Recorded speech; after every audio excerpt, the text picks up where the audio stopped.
Shalom adik-adik, selamat pagi, apa kabar? Kakak harap adik-adik semua tetap dalam keadaan sehat ya. Meskipun pada pagi hari ini kita ibadah online, kakak harap adik-adik semua tetap mempunyai semangat ya. Sebelum kita memulai ibadah kita, kakak persilahkan untuk adik-adik semua mengambil saat teduh.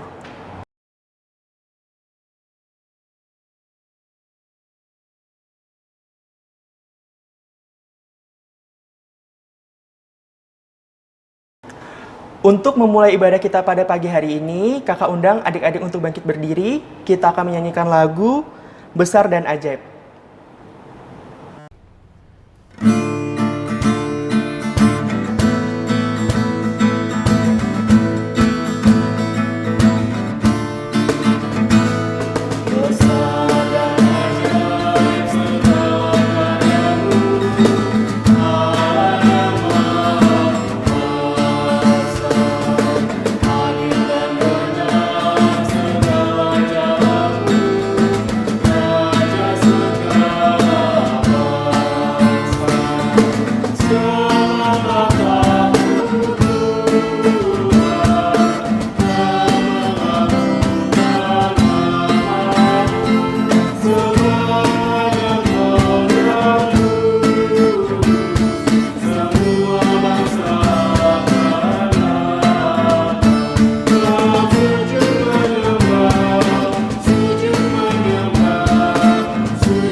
Adik-adik, sebelum kita memulai ibadah kita, mari kita satu dalam doa.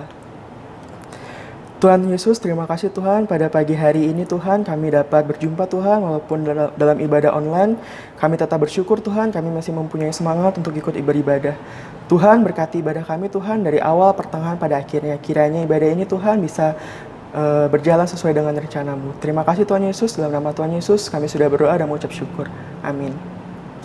Kakak persilakan adik-adik untuk duduk kembali. Ya, untuk Mazmur pujian kita pada pagi hari ini terambil dari Mazmur 40, Mazmur pasal 40, ayat yang pertama sampai ayat yang keempat. Kakak ulangi ya, Mazmur pasal 40, ayat yang pertama hingga ayat yang keempat. Di bawah perikop, syukur dan doa. Untuk pemimpin biduan, Mazmur Daud.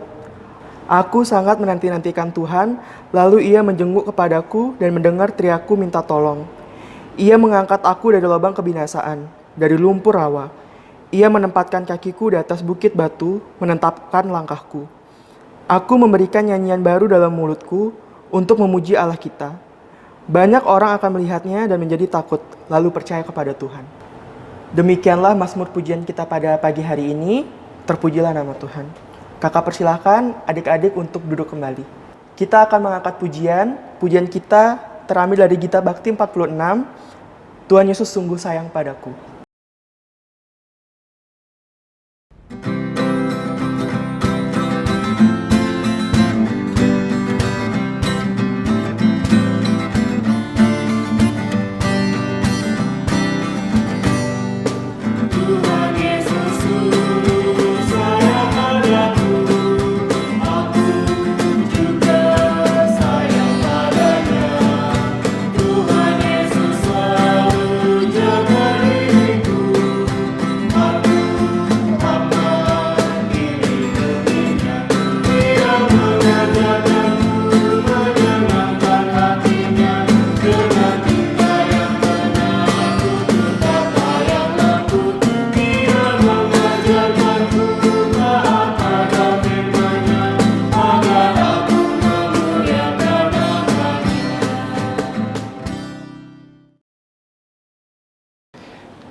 Shalom adik-adik.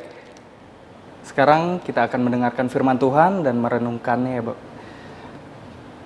Kita siapkan Alkitabnya yang terambil dari Kejadian 31 ayatnya yang ke-43 sampai yang ke-50. Kakak ulang, Kejadian 31 ayat yang ke-43 sampai yang ke-50. Sebelum kita merenungkan firman Tuhan, Kita siapkan hati dan pikiran kita untuk berdoa. Mari kita berdoa. Ya Allah Bapa di dalam surga, Tuhan Yesus, terima kasih ya Bapa. Saat ini Alkitab di depan kami sudah terbuka ya Tuhan. Tuhan bisa memberkati kami ya Bapa untuk bisa merenungkan dan mendengarkan firman-Mu. Terima kasih ya Bapa, semua ini kami serahkan ke dalam tangan-Mu ya Bapa. Hanya di dalam nama Tuhan Yesus kami telah berdoa dan mengucap syukur padamu. Amin. Yuk adik-adik, kakak undang untuk bangkit berdiri. Kita membaca Alkitabnya bersama-sama. Ayatnya yang ke-43, lalu Laban menjawab Yakub, perempuan-perempuan ini anakku, dan anak-anak lelaki ini cucuku, dan ternak ini ternakku. Bahkan segala yang kau lihat di sini adalah milikku. Jadi apakah yang dapat kuperbuat sekarang kepada anak-anakku ini, atau kepada anak-anak yang dilahirkan mereka? Maka sekarang marilah kita mengikat perjanjian, aku dan engkau, supaya itu menjadi kesaksian antara aku dan engkau. Kemudian Yakub mengambil sebuah batu dan didirikannya menjadi tugu. Selanjutnya berkatalah Yakub kepada sanak saudaranya, kumpulkanlah batu. Maka mereka mengambil batu dan membuat timbunan, lalu makanlah mereka di sana di dekat timbunan itu. Laban menamai timbunan batu itu Yegar Sahaduta, tetapi Yakub menamainya Galet. Lalu kata Laban, timbunan batu inilah pada hari ini menjadi kesaksian antara aku dan engkau. Itulah sebabnya timbunan itu dinamainya Galet dan juga Mispa. Sebab katanya, Tuhan kiranya berjaga-jaga antara aku dan engkau apabila kita berjauhan. Jika engkau mengaibkan anak-anakku dan jika engkau mengambil istri lain di samping anak-anakku itu, ingatlah, walaupun tidak ada orang dekat kita, Allah juga yang menjadi saksi antara aku dan engkau. Sedemikian jauh pembacaan Alkitab kita adik-adik. Kakak undang untuk duduk kembali. Sebenarnya ada dua tokoh yang di sini kita bicarakan, yaitu siapa? Yakub dan Laban. Menurut adik-adik, Laban ini siapanya Yakub sih? Saudaranya, kakak kandung, adik kandung, atau siapanya? Jadi Laban ini adalah mertua dari Yakub. Nah, jadi istrinya Yakub punya orang tua yaitu Laban. Nah, di sini Yakub punya 3 tugu. Yakub pernah mendirikan 3 tugu. Yang pertama tugu di Betel, yang kedua tugu di Mispa, yang ketiga tugu di Betlehem. Nah, kita sekarang membahas tentang tugu yang di Mispa. Tugu yang didirikan Yakub sebagai tanda perjanjian antara dirinya dan Laban. Laban memberi nama tugu ini Yegar Sahaduta. Kita sedikit flashback nih tentang Yakub. Siapa sih Yakub? Setelah 20 tahun Yakub tinggal bekerja bersama di rumahnya Laban. Yakub pun menjadi sangat kaya. Ia memiliki banyak harta, kambing, domba, unta, budak laki-laki dan budaknya perempuan. Nah, keberhasilannya Yakub ini membuat iri dari anak-anak Laban. Jadi anak-anaknya Laban ini iri kepada Yakub karena kaya dan mempunyai banyak segala hal yang diinginkan oleh anak-anaknya. Dan di sini anak-anaknya itu menuduh bahwa Yakub telah mengambil harta kepunyaan ayahnya, kepunyaan Laban. Nah, situasi ini yang membuat Yakub ini merasa tidak nyaman, ditambah lagi sikap Laban kepadanya tidak lagi seperti yang biasa-biasa sebelumnya. Gimana nih perasaannya adik-adik jika adik-adik dituduh, kamu mencuri. Sebenarnya tidak mencuri. Nah, di situasi ini Yakub merasakan itu secara tidak langsung, dia tidak nyaman dan Laban tidak seperti yang dulu-dulu sikapnya. Nah, di tengah situasi ini datanglah firman Tuhan kepada Yakub. dan menyuruhnya untuk kembali pulang ke negeri nenek moyangnya. Yakub dan kedua istrinya kembali ke nenek moyangnya berjalan, dan di sini diketahui oleh Laban kalau Yakub akan pergi meninggalkan dia. Singkat cerita, mereka pun ketemu Laban dan Yakub. Nah, di sini untuk membuktikan bahwa dirinya tidak bersalah, Yakub mengizinkan Laban untuk memeriksa tas-tasnya, kalau dia itu dikatakan bahwa dia mencuri barang-barangnya Laban. Nah, jadi Laban mencari dengan teliti di seluruh kemah, tetapi ia tidak menemukan barang tersebut. Nah, merasa telah dituduh secara tidak adil, hati Yakub menjadi panas dan ia sangat marah kepada Laban. Yakub pun membuat Laban menjadi lemah. Lagi pula, segala yang dikatakan Yakub benar adanya. Akhirnya Laban memutuskan untuk berdamai dengan Yakub, dan sebagai tanda perjanjian damai, Yakub mendirikan sebuah tugu. Nah, di sini tugunya yaitu Laban menamai tugu itu Yegar Saduta, yang berarti timbunan batu yang menjadi saksi. Sedangkan Yakub menamainya Galet. Timbunan batu itu juga disebut Mispa, yang berarti Tuhan kiranya berjaga-jaga atau menjadi saksi di antara kita. Apa yang kita dapat dari cerita Yakub dan Laban di sini, adik-adik? Di kehidupan baru nantinya, Yakub yang dulunya seorang miskin kini telah menjadi orang yang sukses dan kaya raya. Apakah adik-adik senang jika kaya raya, semuanya punya? Nah, jadi ini adalah awal kehidupan yang baru. Yakub yang dulunya hidup sendiri dan dalam pelariannya, kini kembali ke kampung halamannya bersama istri dan anak-anaknya. Yakub yang dulunya adalah pekerja di rumah Laban, kini telah mendapatkan kebebasan.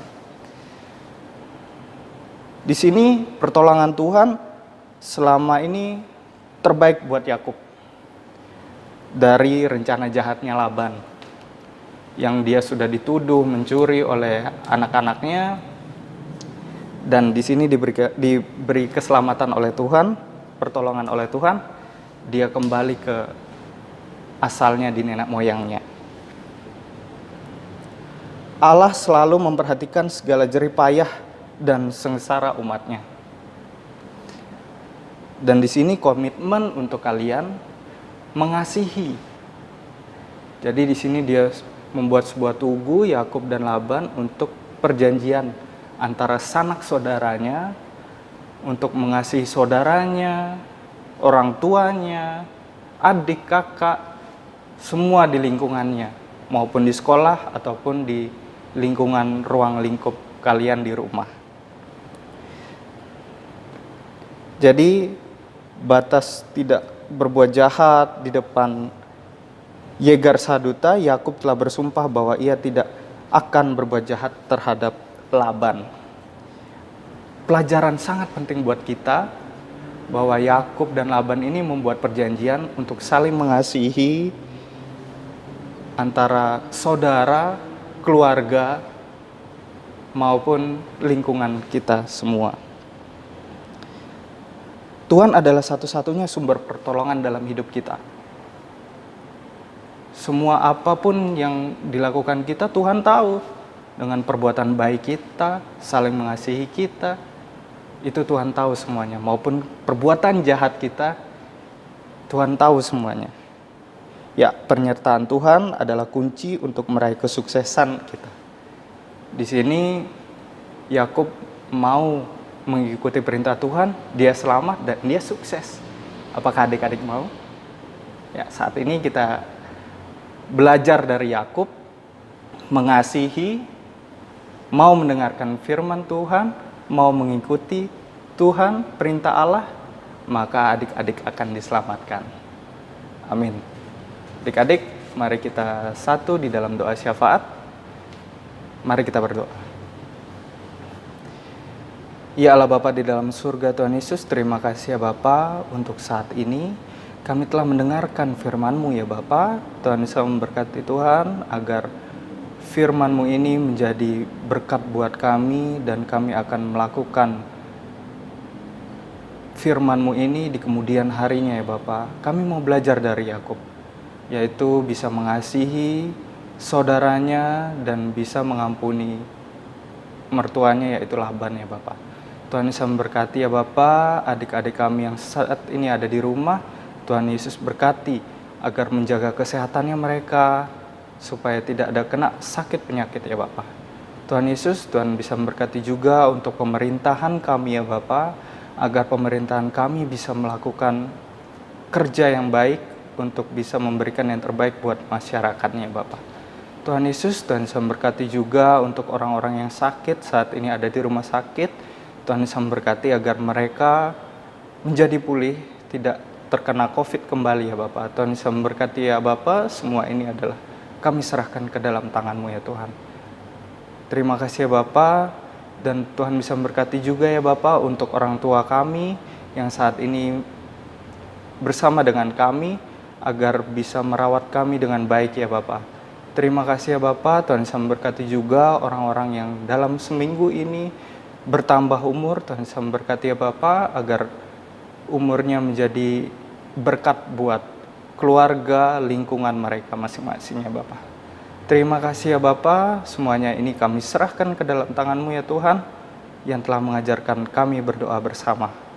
Bapa kami yang ada di surga, dikuduskanlah nama-Mu, datanglah kerajaan-Mu, jadilah kehendak-Mu di bumi seperti di surga. Berikanlah kami pada hari ini makanan kami yang secukupnya, dan ampunilah kami akan kesalahan kami, seperti kami juga mengampuni orang yang bersalah pada kami. Dan janganlah membawa kami dalam pencobaan, tapi lepaskanlah kami daripada yang jahat.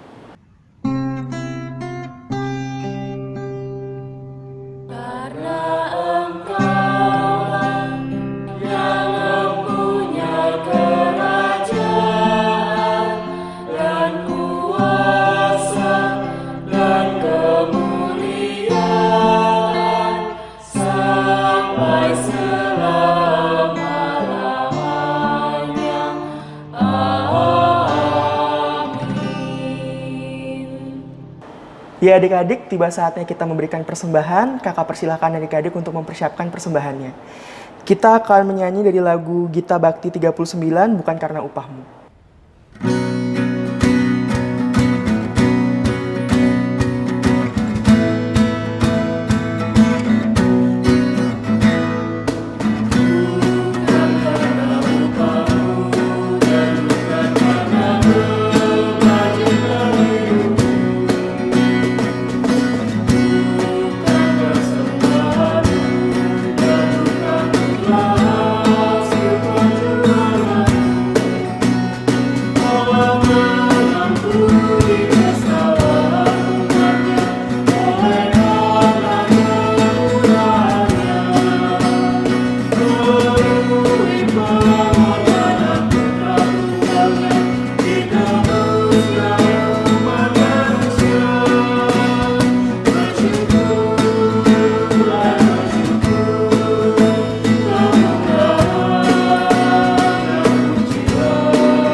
Kakak undang adik-adik untuk bangkit berdiri, mari kita satu dalam doa. Tuhan Yesus, terima kasih Tuhan atas berkat Tuhan, sehingga kami dapat mengumpulkan persembahan kami ini Tuhan. Kiranya persembahan kami ini Tuhan, bisa berguna bagi pelebaran kerajaan-Mu Tuhan. Berkati juga tangan-tangan yang sudah memberikan, kiranya Tuhan mau jaga dan berkati mereka selalu. Terima kasih Tuhan Yesus, dalam nama Tuhan Yesus kami sudah berdoa dan mengucap syukur. Amin. Kakak persilahkan adik-adik untuk kembali lagi duduk. Ya, untuk Warta PT kita pada pagi hari ini, untuk minggu depan kita tetap ibadah online jam 9 ya adik-adik. Jangan lupa ajak dan share ke teman-teman adik-adik yang lainnya. Ucapan terima kasih untuk pelayan firman kita pada pagi hari ini Kak Dani, dan untuk kakak-kakak pendamping dan kakak multimedia. Kiranya Tuhan Yesus memberkati pelayanan kakak-kakak di ibadah selanjutnya. Ya adik-adik, kita akan masuk dalam pengutusan, kita akan mengangkat pujian. Sebelum itu, kakak undang adik-adik untuk bangkit berdiri. Kita akan mengangkat pujian dari Gita Bakti 114 di setiap langkahku.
Adik-adik, lakukanlah, beritakanlah Injil melalui hidupmu sehari-hari berdasarkan firman Tuhan yang telah adik-adik dengar. Serta terimalah berkat-Nya. Kasih karunia Tuhan Yesus Kristus, kasih Allah Bapa dan persekutuan dengan Roh Kudus, kiranya menyertai kita semua melalui saat ini sampai selama-lamanya.